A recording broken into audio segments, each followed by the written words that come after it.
Bismillahirrahmanirrahim. Assalamualaikum warahmatullahi wabarakatuh.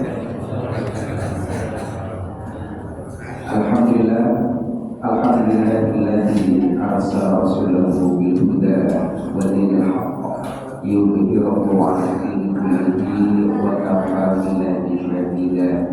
Asyhadu an la ilaha illallah wahdahu la syarika lahu wa asyhadu anna sayyidana Muhammadan abduhu wa rasuluhu la nabiyya wa la rasula ba'dahu. Allahumma shalli ala sayyidina Muhammadil fatihi lima ughliqa wal khatimi lima sabaqa nasiril haqqi bil haqqi wal hadi ila siratal mustaqim wa ala alihi haqqa qadrihi wa miqdarihi al-azim. Para jemaah yang sama-sama dimuliakan Allah Subhanahu wa taala, marilah kita bersyukur kepada Allah Subhanahu wa taala karena di pagi hari ini Allah masih menitipkan amanah kepada kita berupa umur dan kesempatan yang Allah berikan kepada kita. Umur yang masih Allah titipkan kepada kita adalah merupakan umur yang sejatinya menjadi umur yang berkah. Umur yang berkah adalah umur yang setiap detik demi detik ke depan itu semakin menambah kebaikan kita. Maka telah kita buktikan pada pagi hari ini dengan meningkatkan ibadah kepada Allah, dengan zikrullah dan kemudian menambah ilmu. Mudah-mudahan semua yang kita lakukan ini adalah merupakan keberkahan yang diberikan oleh Allah Subhanahu wa taala. Serta kesempatan yang juga masih diberikan oleh Allah kepada kita telah kita manfaatkan bagi diri kita sebaik mungkin. Mudah-mudahan kesempatan yang Allah berikan ini menjadi kesempatan yang terus menaikkan derajat keimanan dan ketakwaan kita kepada Allah Subhanahu wa taala. Salawat dan salam Allah dengan mendapat Allahumma sholli ala sayyidina Muhammad wa ala ali sayyidina Muhammad. Mudah-mudahan kita menjadi umatnya yang senantiasa mendapatkan syafaat dari beliau dan mendapatkan tuntunan beliau, dimudahkan juga hati kita untuk lebih taat kepada Allah, taat kepada Rasulullah SAW, sehingga kita nanti akan bersama-sama baginda Rasul besar Muhammad SAW memasuki surganya Allah Subhanahu wa taala. Amin. Allahumma. Para jemaah, Bapak Ibu yang sama-sama dimuliakan Allah Subhanahu wa taala, sejatinya pagi ini adalah kita mengaji bersama guru kita Ustaz Ahmad Qasi. Untuk beliau ada kesibukan yang tidak bisa ditinggalkan, maka tukar waktu. Mudah-mudahan semua, baik guru kita dan kita semua, keluarga kita dimudahkan segala urusannya oleh Allah Subhanahu wa taala, dan segala urusan itu semua dalam ridha Allah Subhanahu wa taala. Para jemaah yang dimuliakan Allah Subhanahu wa taala, kita melanjutkan pada pembahasan tentang mawa'idul usuliyah, yang hari ini kita akan bahas tentang al-hadis as-sami asyar, hadis yang ke-18. Hadis yang ke-18 ini adalah a'jaban nas imanan.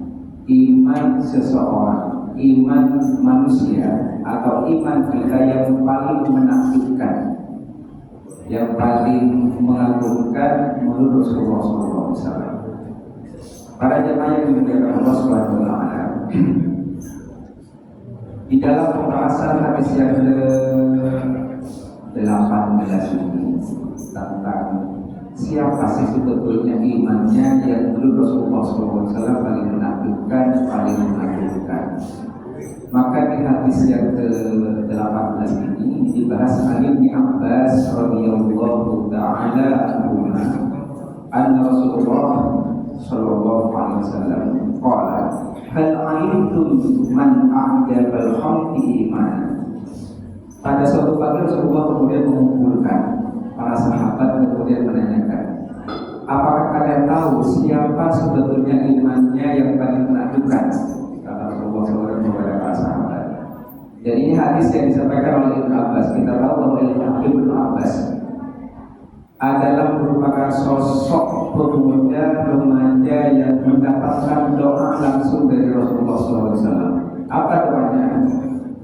Allahumma ya Allah, faqihhu fiddin. Ya Allah, berikan rasa paham tentang masalah agama kepada Ibnu Abbas ini, Abdullah bin Abbas. Kemudian wa'allimhu bin ta'wil, dan kemudian berilah ilmu kepadanya itu untuk ilmu takwil. Artinya bahwa ada beberapa takwil di dalam Al-Quran yang tidak semua orang bisa, tapi kemudian dengan berkat doa Rasulullah SAW, maka kemudian takwil itu menjadi pemahaman yang bisa dipahami oleh para sahabat. Dan kemudian perkolu iman malaikat. Maka jawaban mereka apa? Ketika ditanyakan siapa sebetulnya imannya yang paling menunjukkan kata Rasulullah, maka jawaban para sahabat adalah imanul malaikat, imannya malaikat. Maka kemudian maka Rasulullah SAW menjawab, wa kaifa la yu'minul malaikat wa hum yu'ayyinuna al-amr. Bagaimana malaikat itu tidak akan mengagungkan imannya kepada Allah, kepercayaan kepada Allah, padahal malaikat itu yang tahu persis bagaimana rahasia, yang tahu persis bagaimana isi perintah-perintah yang telah diberitakan oleh Allah kepada para malaikat. Jadi malaikat yang tahu langsung sebagai ajudannya Allah Subhanahu wa taala. Maka kemudian Rasulullah SAW menanyakan kembali, siapa sih sebetulnya yang paling menentukan? Maka kemudian jawaban apa itu? Jawaban para sahabat mengatakan bahwa qalu an-nabiyyun ya Rasulullah. Kalau bukan malaikat berarti para nabi ya Rasulullah. Maka kemudian Rasulullah SAW menjawab, bagaimana seorang nabi tidak akan beriman kepada Allah padahal semua isi daripada wahyu itu diturunkan kepadanya melalui malaikat Jibril. Jadi tentu para nabi itu imannya pasti mengagumkan. Maka mau ditanya lagi oleh Rasulullah SAW kepada para sahabat, maka jawaban sahabat mengatakan, qalu ashabuka ya Rasulullah. Kalau bukan para malaikat, kalau bukan para nabi, tentu para sahabat-sahabatmu ya Rasulullah. Artinya yang hidup pada masa dan melihat langsung Rasulullah SAW. Faqala makin fala min ashabi wa hum yarawna al-mu'jizat minni wa ana anbiya'ukum bima anzala alayya. Bagaimana sahabat-sahabat itu tidak akan menakjubkan, tidak akan mengagungkan imannya pada para sahabat itu yang tahu persis bagaimana turunnya wahyu kepadaku dan bagaimana mukjizat itu telah disaksikan langsung oleh sahabat-sahabat Rasulullah SAW. Maka kemudian walakin ajaban nas imanan qaumun yujiuna min ba'di yu'minuna bi wa lam yarawni wa yusaddaquni fa ulaika ikhwani. Maka jawaban Rasulullah SAW ketika jawaban para sahabat itu menganggap bahwa iman yang paling menakjubkan itu adalah pertama malaikat, kemudian para nabi dan juga sahabat, tapi semua jawaban itu oleh Rasulullah SAW dibantahnya. Kenapa? Karena para malaikat itu langsung menurunkan terhadap semua rahasia perintah dari Allah Subhanahu wa taala. Yang kedua, bahwa para nabi itu adalah yang mendapatkan wahyu dari Allah secara langsung, pasti iman yang menakjubkan. Dan yang ketiga adalah para sahabat Rasulullah SAW tentu akan menakjubkan. Kenapa? Karena para sahabat itu menyaksikan langsung mukjizat yang diberikan oleh Allah kepada para nabinya. Maka kemudian Rasulullah mengatakan bahwa imannya seseorang yang paling menakjubkan adalah orang yang hidup setelah Rasulullah SAW, kemudian mereka tidak pernah melihat Rasulullah SAW, tetapi membenarkan semua apa yang menjadi risalah dan ajaran Rasulullah SAW. Jadi ini oleh Rasulullah kemudian faulaika ikhwani, maka mereka itulah yang aku anggap sebagai saudara-saudaraku, kata Rasulullah SAW. Jadi para jamaah Bapak Ibu yang sama-sama dimuliakan oleh Allah Subhanahu wa taala. Ternyata iman yang paling mengagumkan itu adalah imannya orang-orang yang hidup setelah Rasulullah SAW. Tidak pernah melihat Rasulullah, tidak pernah menyaksikan langsung bagaimana kehidupan Rasulullah SAW, tetapi membenarkan semua risalah dan ajaran Rasulullah SAW, kemudian taat kepada Rasulullah SAW, menghidupkan ajaran-ajarannya, sunnah-sunnahnya, kemudian diterapkan dalam kehidupan sehari-hari.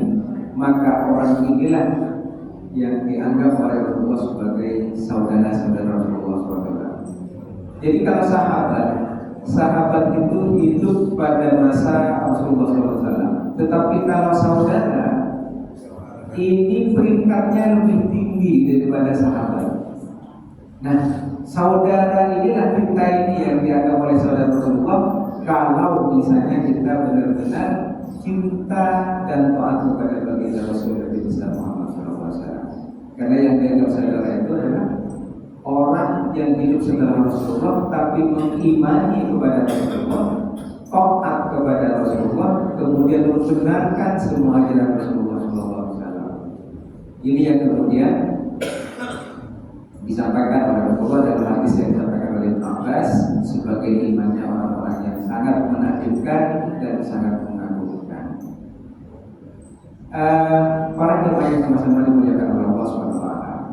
Jadi kalau kita bahas tentang pembahasan hadis yang ke-18 ini, kalau para malaikat yang dijawab oleh para sahabat sebagai iman yang paling tinggi, paling menakjubkan, itu karena kalau sifatnya malaikat, apapun yang diperintahkan Allah pasti akan dijalani, pasti akan diterapkan dan pasti akan dilakukan, dan tidak akan pernah yang namanya malaikat itu maksiat kepada Allah Subhanahu wa taala.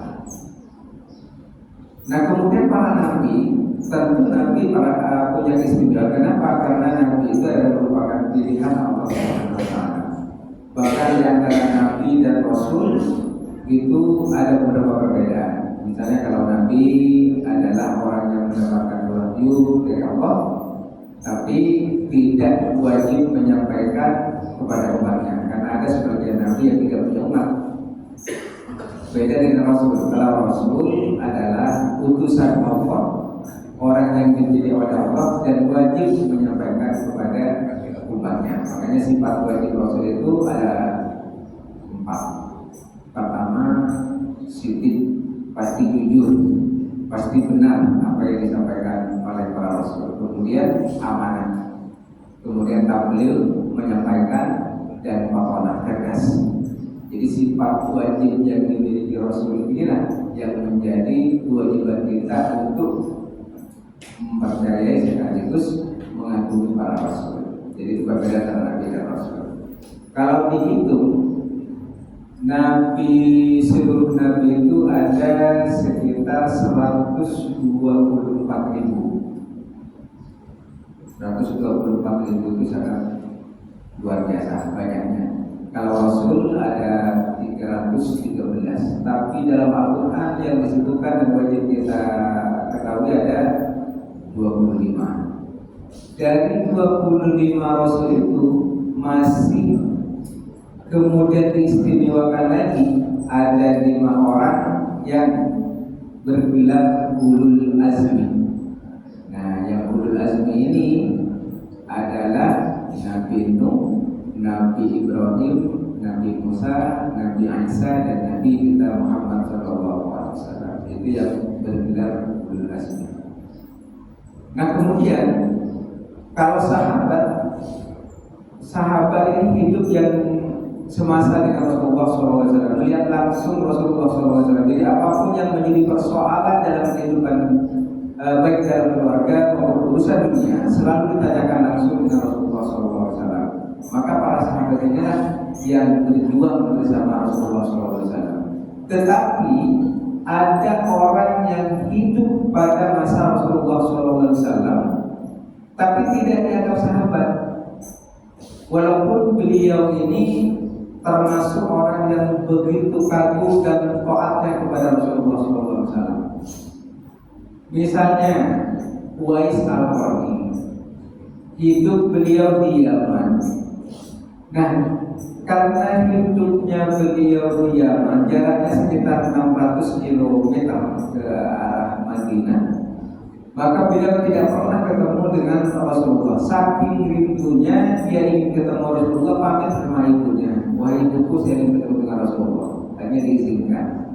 Tapi sampainya di Madinah, ternyata Rasulullah sedang ada tugas ke daerah yang tidak mempertemukan antara Uwais dengan Rasulullah SAW.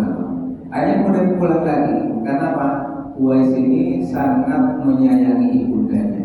Pulang lagi ke Yaman, maka kemudian tidak bertemu.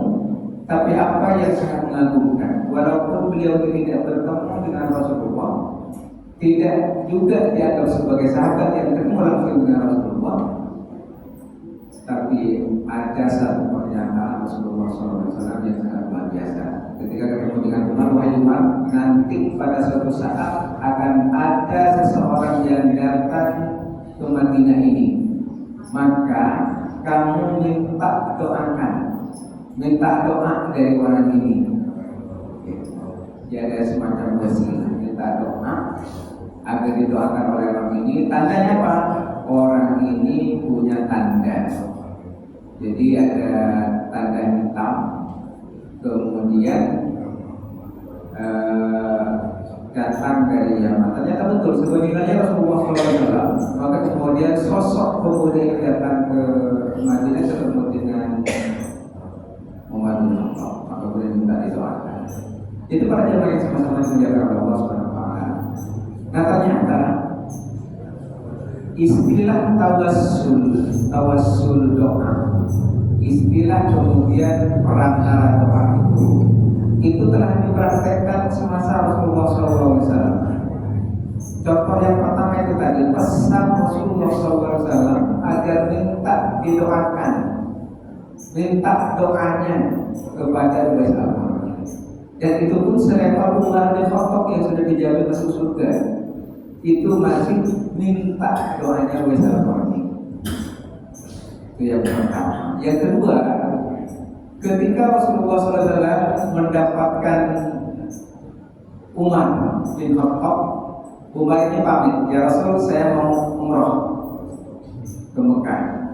Maka apa kata Rasulullah? Iya Umar, saya titip doa, tolong doakan. Selepas Rasulullah sendiri itu juga masih minta didoakan oleh Umar. Jadi tawassul doa itu juga telah dipraktekkan semasa Rasulullah SAW. Jadi bukan pada masa-masa sekarang ini yang menjadi heboh tentang masalah tawassul. Para jamaah Bapak Ibu yang sama-sama dimuliakan oleh Allah Subhanahu wa taala. Dan kemudian bagaimana berkaitan dengan isi kandungan hadis yang ke-18 ini? Maka dalam sebuah hikayat disebutkan bahwa pada suatu saat kemudian berkumpullah orang-orang itu di rumah Abu Jahal. Kita tahu bahwa Abu Jahal adalah merupakan salah satu paman daripada Rasulullah SAW. Tapi apa yang kemudian dilakukan di rumahnya Abu Jahal tersebut? Ternyata mereka berkumpul membicarakan, memusyawarahkan bagaimana caranya membunuh Rasulullah SAW. Itu ketika Rasulullah masih berada di Mekah. Ini berkaitan dengan hadis yang ke-18. Namanya Khalid. Khalid ini menyampaikan gampang. Sekarang saatnya, kalau misalnya kalian ada yang ingin membunuh Rasulullah Muhammad SAW, maka silakan sekarang datang ke Ka'bah. Rasulullah sedang bersandar di dinding Ka'bah. Kemudian ambil batu yang besar dari atas Ka'bah, kemudian lemparkan, pasti Muhammad ini akan meninggal, kata si Khalid ini. Maka kemudian ada namanya Syihab yang juga ada. Syihab ini juga menyatakan, oke, saya yang sanggup, saya akan melemparkan batu dan akan membunuh Muhammad, kata Syihab ini.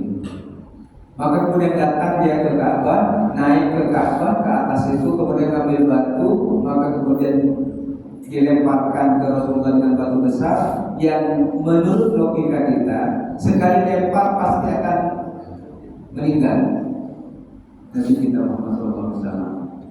Tapi ketika dilemparkan batu yang besar ini, ternyata ada batu yang menahan dari dinding Ka'bah itu, menahan batu ini sehingga tidak mengenai Rasulullah. Hanya Rasulullah berdiri kemudian beranjak dan meninggalkan Ka'bah. Maka si Syihab ini heran, saya sudah dengan sekuat tenaga mau membunuh yang namanya Muhammad ini dengan batu yang besar dari atas Ka'bah, dan sekali lempar pasti akan meninggal, kata Syihab ini. Tapi ternyata kok ada batu yang menghalanginya kemudian menyelamatkan Muhammad ini, kata Syihab. Maka kemudian Syihab ini menyampaikan kepada Thalib bahwa Muhammad tidak meninggal, tapi kemudian menyampaikan bahwa ada batu yang menghalanginya, maka kemudian Muhammad ini selamat. Nah, karena menyaksikan mukjizat yang seperti ini, maka Thalib dan Syihab ini langsung datang kepada Rasulullah SAW menyatakan maafnya dan kemudian menyatakan masuk Islam. Inilah salah satu daripada sahabat yang menyaksikan langsung tentang mukjizatnya baginda Rasul Nabi kita Muhammad SAW. Jadi inilah yang kemudian menyebabkan imannya seseorang itu, para sahabat ini, karena memang menyaksikan daripada bagaimana istimewanya mukjizat yang langsung diberikan oleh Allah kepada Nabi kita Muhammad SAW. Jadi kalau kita berbicara tentang masalah keistimewaan, maka ada namanya levelnya mukjizat. Di bawahnya mukjizat ada namanya karomah.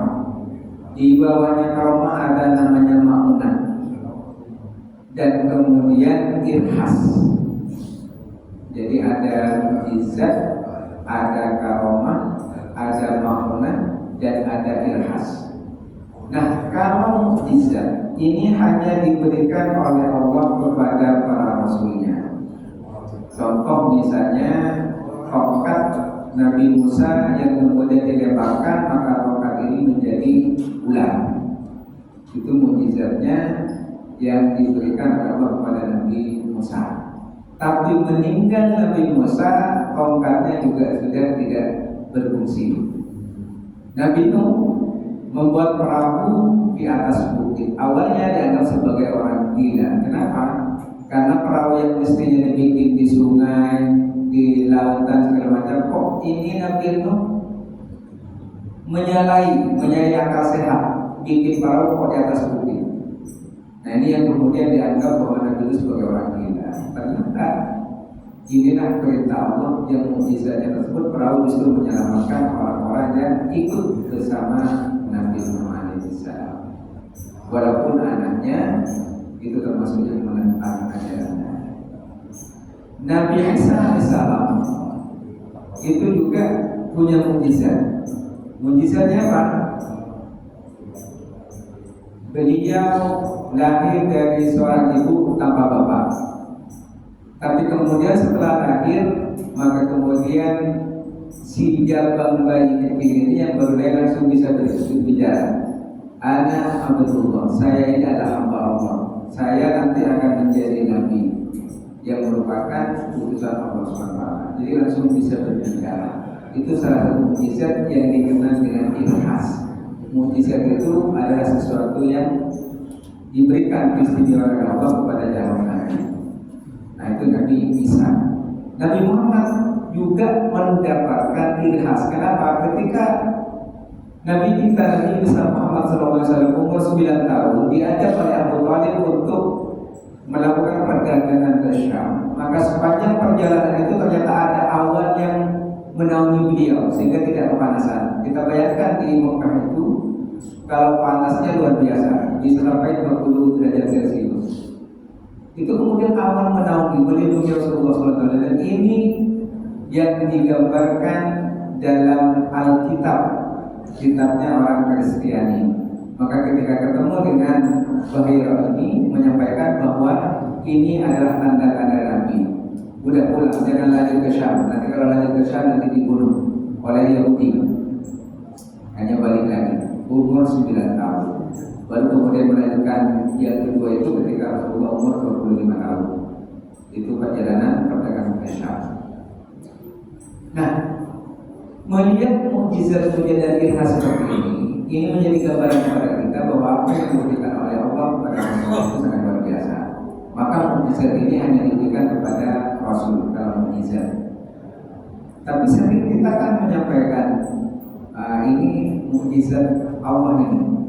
Kalau ada sesuatu yang luar biasa yang terjadi kepada kita, atau orang selamat misalnya, berkat mukjizat Allah dan seperti itu hanya istilah dalam bahasa Indonesia. Tapi kalau pengertian mukjizat itu sendiri adalah sesuatu yang luar biasa.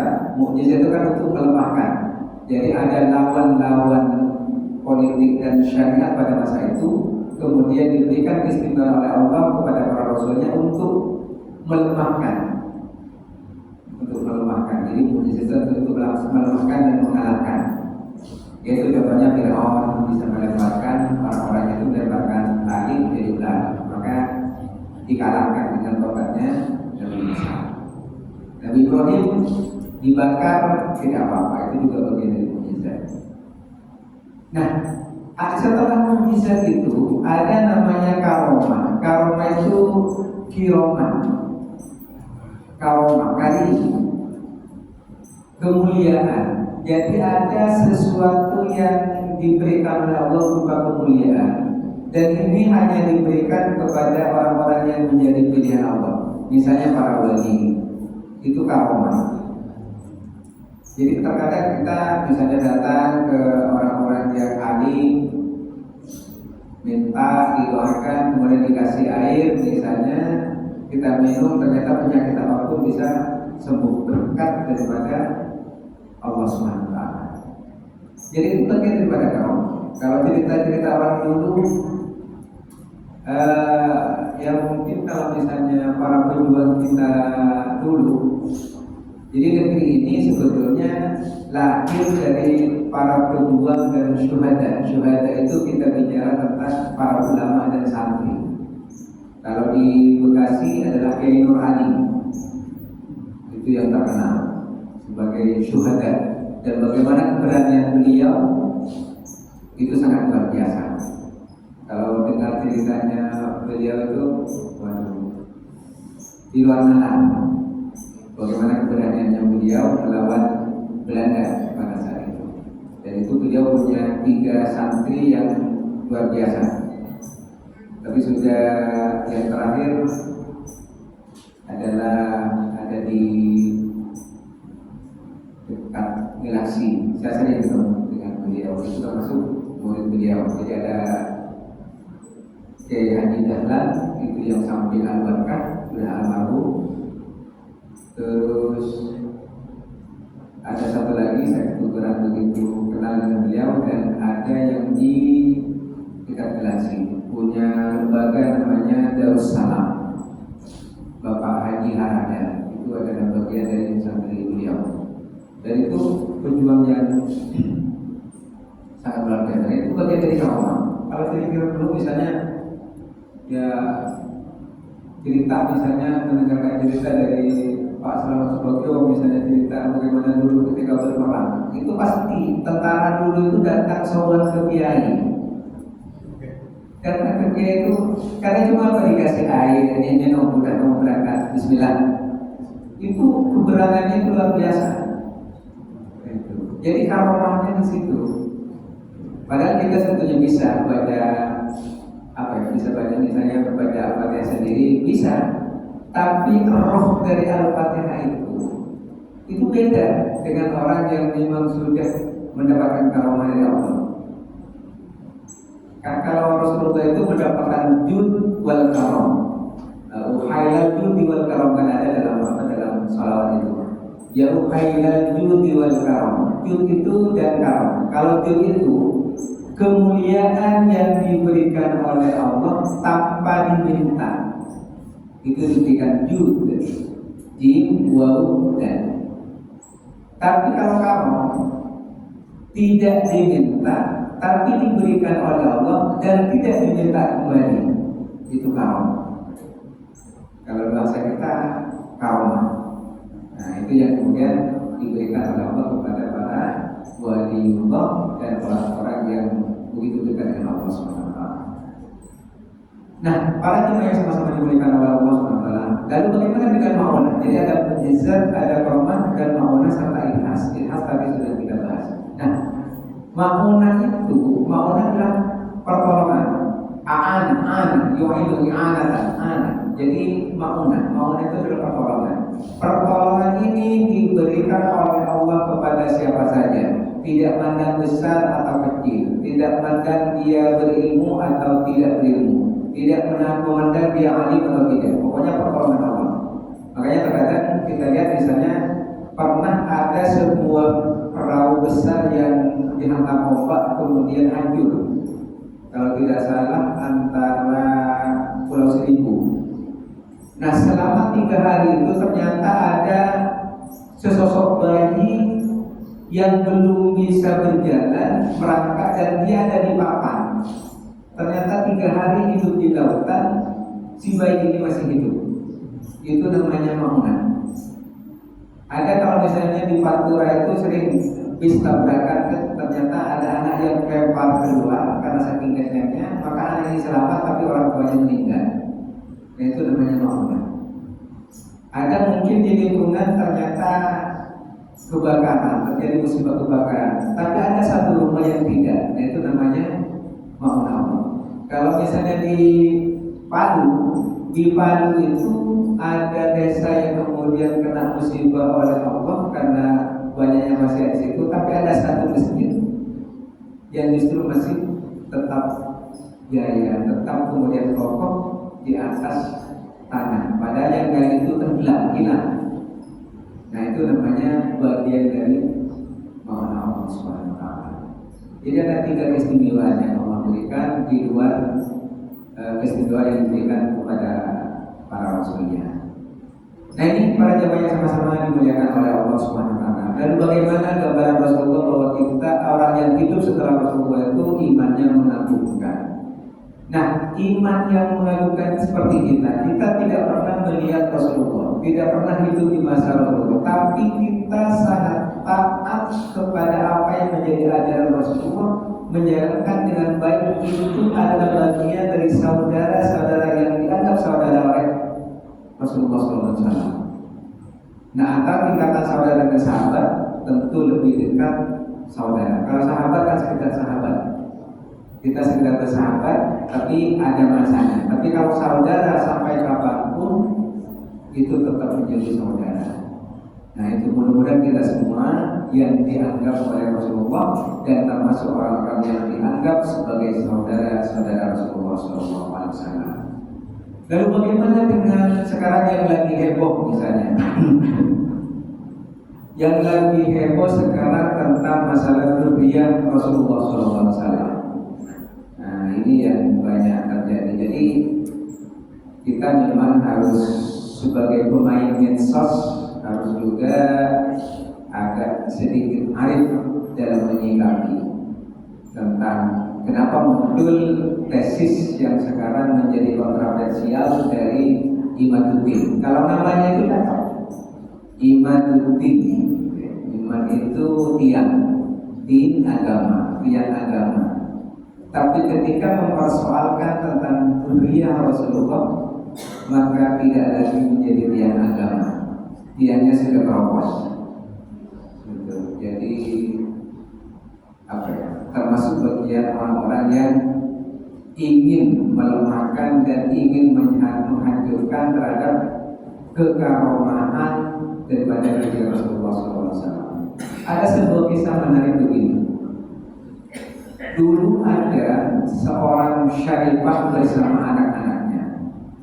Syarifah ini kalau misalnya yang laki-laki kan habib itu kalau satu orang, tapi kalau banyak kumpulan dari banyak habib itu namanya habaib. Tapi kalau yang perempuannya namanya syarifah. Syarifah itu perempuan yang memang keturunan garis langsung dari Rasulullah SAW. Ada seorang Syarifah bersama anaknya, suaminya meninggal, maka otomatis dia tidak mendapatkan penghasilan apa-apa.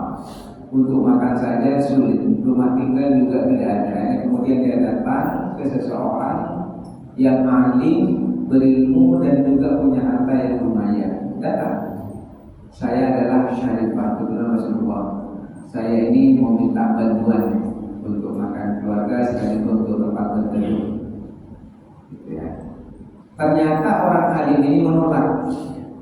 Katanya apa? Coba kamu itu apa buktinya kalau kamu itu sebagai keturunan daripada Rasulullah? Anggap kamu Syarifah, jangan-jangan kamu penipu kan? Begitu kalau sekarang. Jangan-jangan rungkat segala macam. Banyak-banyak tipuan. Akhirnya kemudian karena ditolak, Syarifah ini keluar dari orang ini, dan di seberangnya itu ada orang Yahudi yang kaya raya. Karena orang Yahudi ini kaya raya, maka Syarifah ini datang. Saya ini adalah Syarifah keturunan Rasulullah, saya ingin minta bantuan untuk makan dan minum. Oh ya silakan, kata si Yahudi ini. Diberikan tempat, fasilitas makan segala macam. Karena walaupun Yahudi, tapi dia memuliakan zuriat Rasulullah SAW.